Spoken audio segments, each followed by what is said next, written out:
Hello, how are you? It's Pete here again, and today we are talking about all things Christmas. You can probably tell by the jumper, but we're using an old stencil set and some old favorite tools, but we're going to be looking at some new ideas and maybe some new techniques as well at how to get the best out of these wonderful stencils. So let's get going.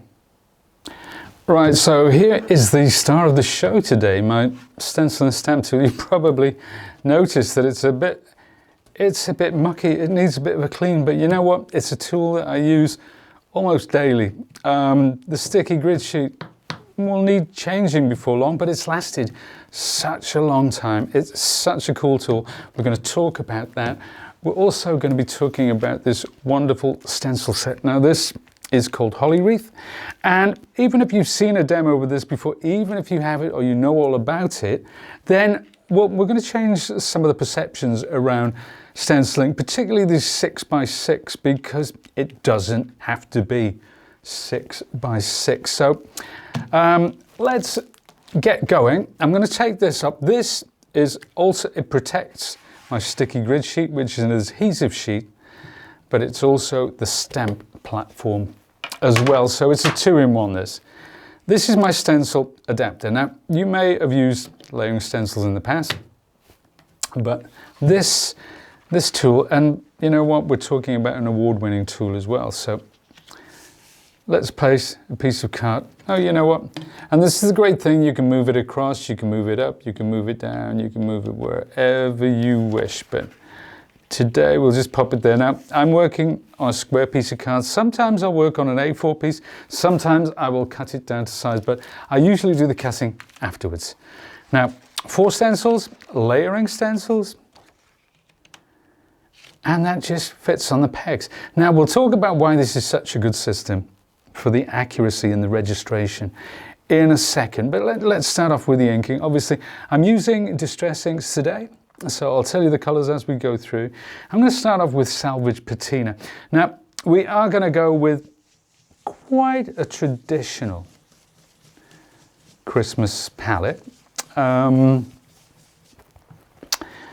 are so many different palettes that you can come in with and employ, even with something like this. Now you look at this, you think, well, yeah, Christmas, I get it. But, you know, it doesn't have to be the whole red, gold and green thing. Now let's just take a quick look at that. Okay, that tells me how far I've gone. I place that back in. Perfect registration. It's exactly where it was, and I can do that a dozen times without worrying about whether it's going to move, whether it's going to be in a different place. It's always in the same spot, which I love, which is why it's such a popular tool, and I think why it's such an award-winning tool. But we're talking about the stencil, the layering stencil aspect of it. Sometimes we forget that it's also a really great stamping platform, and it's an A4 stamping platform as well. So if you've got bigger stamps or you like working on bigger projects, it's absolutely ideal. Now, I know where I'm up to. Let's have a look. Let's see. Okay, I could do with a little more here. I could do with a little more there. And that's the beauty of it. I don't have to take the tape off and then put it back down and try to get that accuracy back, because you can rarely get it. But now, yep, that's it. That's what I want. Now, this is Salvage Patina, but I'm not going to finish there. We're going to take some peacock feathers, slightly darker, obviously. Don't worry if you come over the edge, which I am doing here. That's not important in the grand scheme of things, not today. So I'm just going to take the edge of this as well. And I want you to see the difference. Now, you can't see right there, but you can when I take this away. Can you see how that's kind of deep and round the edge? And what that means is it gives it form, it gives it dimension. It gives it contrast. So when we talk about a 4-color stencil or 4-layer stencil, we think about 4 colors. You can see here I've got what, 9? Is it 9 colors? Something like that. So, you know, you can blend your inks through the stencil. Now, there we are. That's kind of fine as it is. I'm going to take that away. And incidentally, you know, what with these stencils, you just spritz and just wipe. Or you can take one of these, spritz water onto the paper, kitchen paper, blue paper, whatever you have, and just wipe it down. But take it off your artwork first. So that's layer one. Now, layer two. This time, we're going to come in with greens. And I'm going to go in with peel paint. Now, you can use something like Twisted Citron, which has a more kind of citrusy, yellow-green kind of vibe. That's cool too. But you can see what's happening here now, because this one goes over the top of the salvage patina and changes it completely. So we'll go all the way around, and then once we've gone round, so I'm going in an even motion, I'm putting about the same amount of pressure all the way around, using all the ink on my pad. And oh, incidentally, I always forget to talk about, but this is one of our multi-tools. Obviously the handle and the head are separate. You can take that off, you can put different tools on it. But this is our blending tool head. I love this because it's a far more intuitive, ergonomic way of working. I'm not over the top like that. I'm actually using it as I would a pen or a brush. So there we are. So that's that. Brought that in. That looks great. The contrast where it goes over the blue color as well. But I am gonna bring in a different tone. This is Forest Moss. And I want to get, so this is a deeper, darker, far richer color. And I'm just coming around the edge of that leaf, but let's have a look at it. Let's take that off. See that difference? Subtle, but important nonetheless. And then I'm going to come from the top this time. There we are. So it's giving me that lovely contrast. And that's it, that's Forest Moss. And now this, I love those two colors together, or should I say, I love those four colors together. Now, we're gonna come in this time with the berries. Now, berries are red. Well, they could be white, you know, but berries are red. That's what we think of traditionally, but no, I'm gonna come in with carved pumpkin. So this is a lovely, vibrant, rich, fresh orange color. It could be spiced marmalade, it could be wild honey. It's entirely up to you, whatever works, or indeed whatever you have in your stash. For those of you who don't have every single color of distress, I'm sure you can find something that works for you. There we are. So that's gone all the way, but that's nice. That's kind of a contemporary, fresh, sort of Christmassy vibe going on. But I'm going to come in with a darker color. Now, this is Crackling Campfire. It's on the orange side of the spectrum, but it's a far richer, far darker color. So, but I'm not going over the top completely. So some of the berries, yet very dark there, but here I've left the carved pumpkin shining through. Right, that's that. We'll just finish this one off. There we are. Now you'll really see the difference. There we are, far more punch, boom. Really cool. And that just leaves me with one more color. And for this is the twigs. I'm going to use brushed corduroy, and the reason I use brushed corduroy is because, well, it's kind of a very reddish brown. It's a lovely color, and I'm just going to use this one brown because there's so much going on there. You can lose the subtlety sometimes. I could come in with a darker brown to add some contrast, but that's it. And it seems to work with this color blend. Wow. Boom. Okay, now, 6x6. A lot of people say, when they talk, particularly people who do a lot of card making, they say, well, 6x6 is a little bit too big for me. And I would hardly agree. But it's not, this is just your starting point. And this is something that I do often.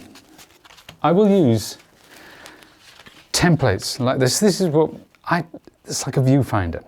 Okay, so if I want to make a square cut, and these are all my favorite sizes, I could put that in the middle. I could put it offset like that.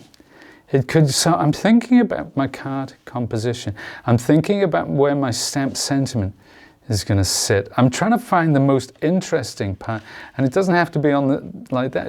You could have it at an angle. Okay, now there, for a card with stamp sentiment there, or stamp sentiment there, or even stamp sentiment there. Now these are different panels, and I'll show you examples where we've actually used these as well. So you know, if you wanted to cut 4 of these, for example, to use on a card, you can do that.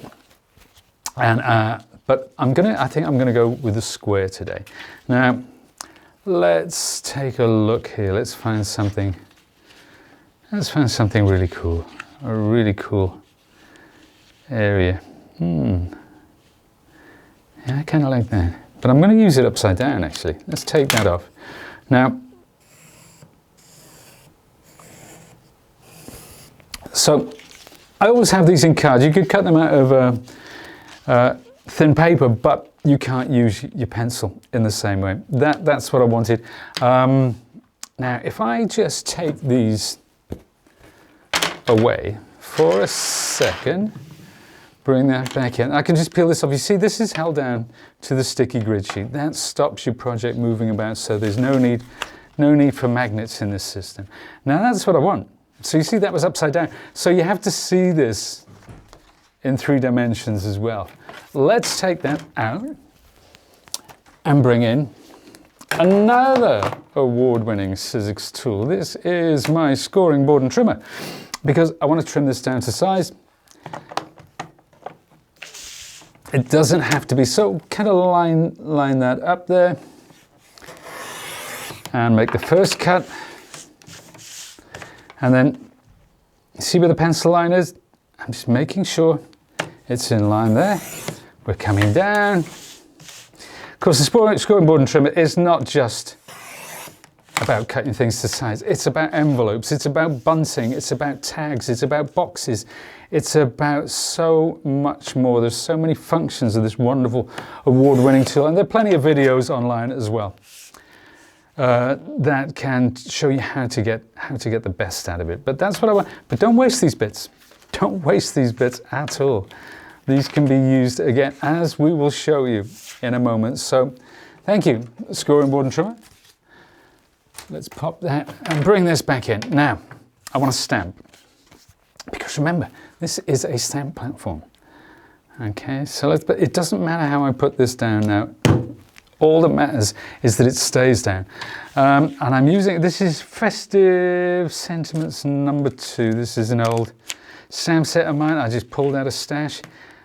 I kind of like that one, so I'm going to put it exactly where, and this is what I love about stamp platforms. There's no guesswork. If I had that on an acrylic block and brought it down, oh my goodness, it could go wrong. It could be slightly off kilter. With this, you get it exactly where you want.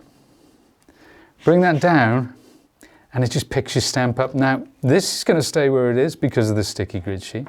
This is going to stay where it is because obviously the stamp adheres to the plate, and I'm using StazOn. I'm using black StazOn. So many good black. I've got about 3 or 4 different types for stamping, but I do like StazOn. I like the smell. There we are. Now we'll bring this down and just press over the top. Now, the good thing about stamp platforms is they give you even pressure. So you know it's not going to come down one side or the other. It's not going to rock. It's not going to be inconsistent. Okay, you bring it down. Now, perfect. But if it wasn't perfect, I could re-ink it. and I can bring it down again, safe in the knowledge that it's in exactly the same place. So let's take my stamp off. So my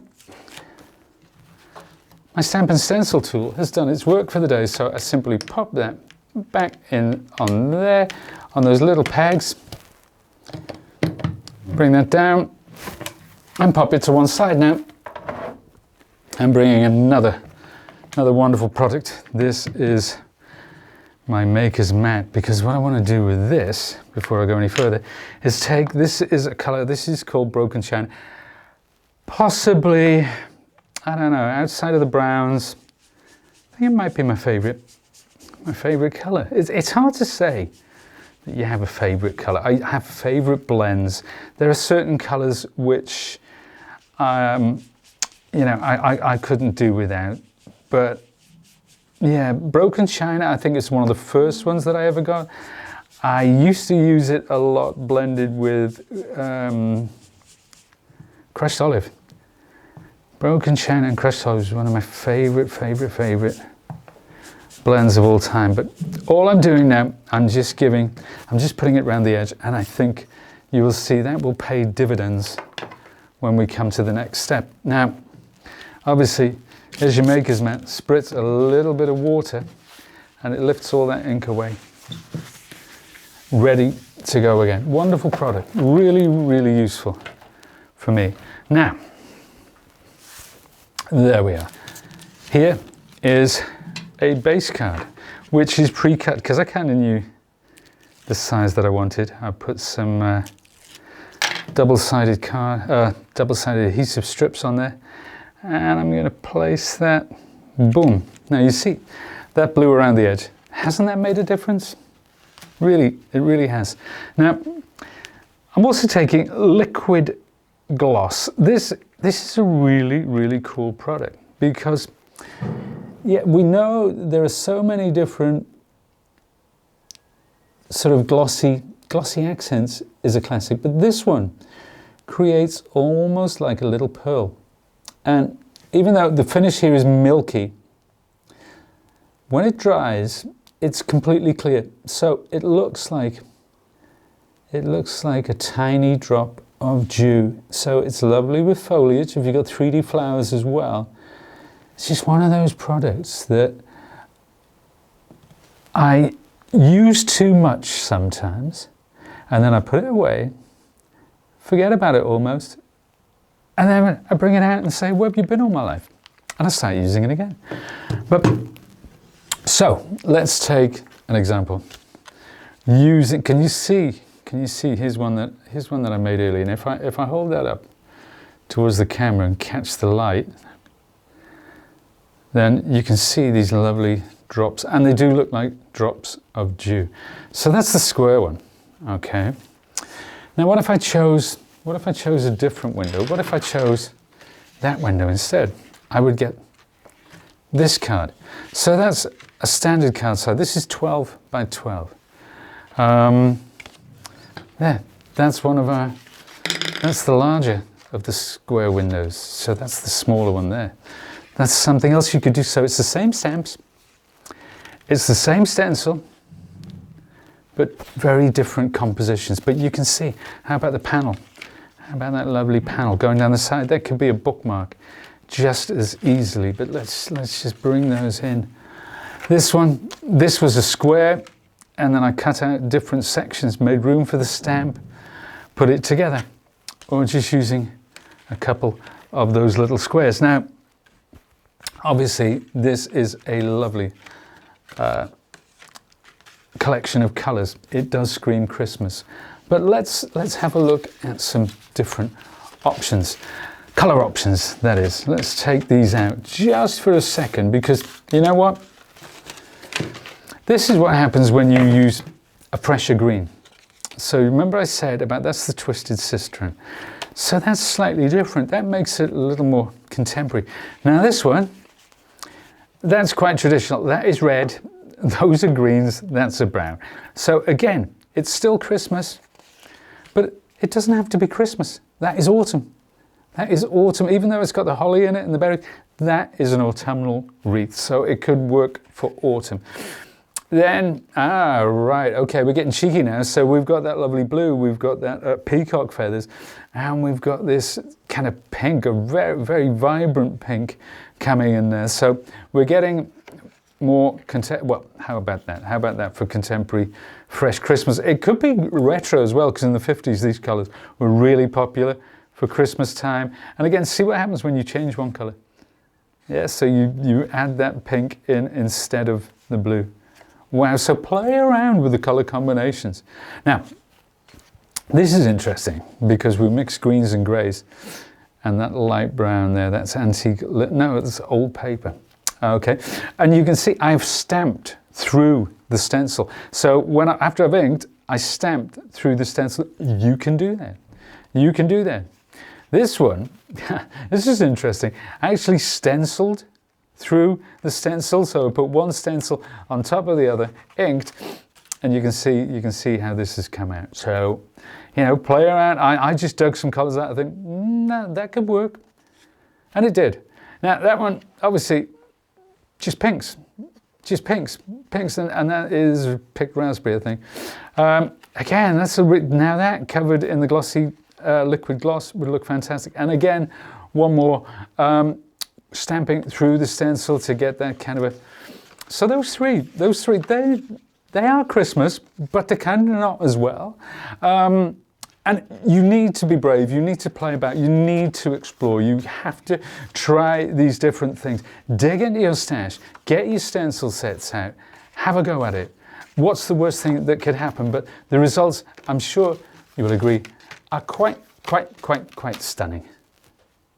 Well, thank you very much for joining me today. I hope you enjoyed that because sometimes things that I take for granted, you know, they really do need a little bit of extra explanation. I hope that worked for you, and I hope it's helped in some way, shape or form. So get some of those stencil sets out of your stash and let's get making. But as always, you can find inspiration from all the usual sources. That's Instagram, that's Facebook, that's YouTube.